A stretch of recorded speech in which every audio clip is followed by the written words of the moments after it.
Plus, we have to admit that conditions in the mountains are incredibly harsh. That's part of it too. Just surviving up there is a real struggle. See, back then, people in the mountains worked all through the summer just to survive the winter, because winters are harsh with heavy snow, completely cutting off villages. People just stay inside and try to outlast it. And in the summer, they work. Terrace farming was a huge thing for us. Our terraces are among the most, you could say, famous and ancient in the world. They're known as the Chokh terraces. Now, those are the famous ones. But every village had terraces. There's a place out there called Marit, right across from our village. People worked over there, but here in the village is where they lived. I mean, you think, why didn't they just build a village right there, in the place where we grow all our food? Because enemies could easily ride in on horseback. An army could easily get to you there, so they'd build a village in rugged terrain, somewhere tough to invade.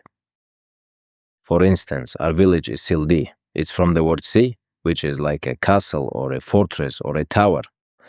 They built it that way so an army couldn't reach them. You'd have to hike down one mountain and then climb up a whole different mountain. And right there, they'd plant things like grain, potatoes, basically, all their food. See, if we had built over there, if we lived there and grew our crops in the same place, since it's all terraced land, an army could just walk right up, launch raids, and so on. Back in the day, that's how people lived. And so all of this took a toll on people, physically, psychologically, and mentally. And honestly, well, you just can't be born in these conditions, live here, stay here, and be mentally weak. You just have to be tough. There's no other way to survive. So you just built a sports complex there. Yeah. Pretty legendary, Could you talk about that? Yes, that was my father's whole plan. He really wanted it way up in the mountains. First, it's great for the fighters. Right now, I just flew out here to Las Vegas. We're sitting here, doing this podcast together. But I came out here for Umar's fight. And I should say, Umar did his main training there at the new base in Sildi. He spent almost a month at that place. And because it's 15 to 1600 meters above sea level, man, it's tough to train there. And the thing is, when you spend about 3 to 4 weeks there, you just have more oxygen in your blood, you have more testosterone, you improve physically, your stamina builds up, and so on. And this base was sort of my father's dream. He started building it back in 2016, 2017.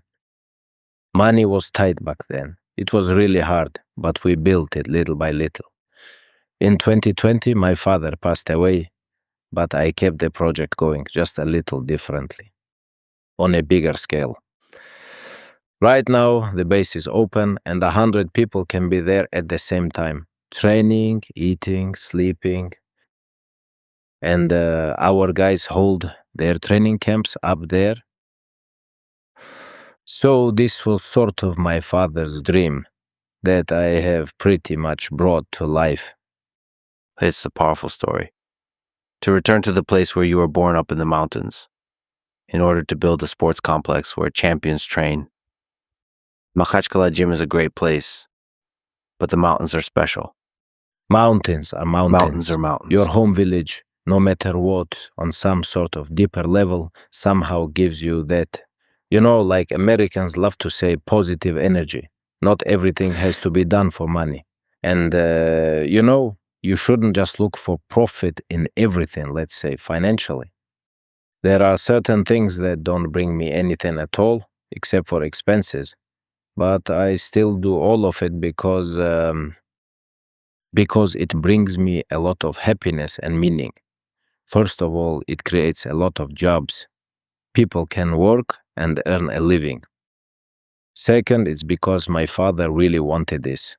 Third, let's say the guys can train and improve up there, both physically and spiritually. There are just so many benefits there.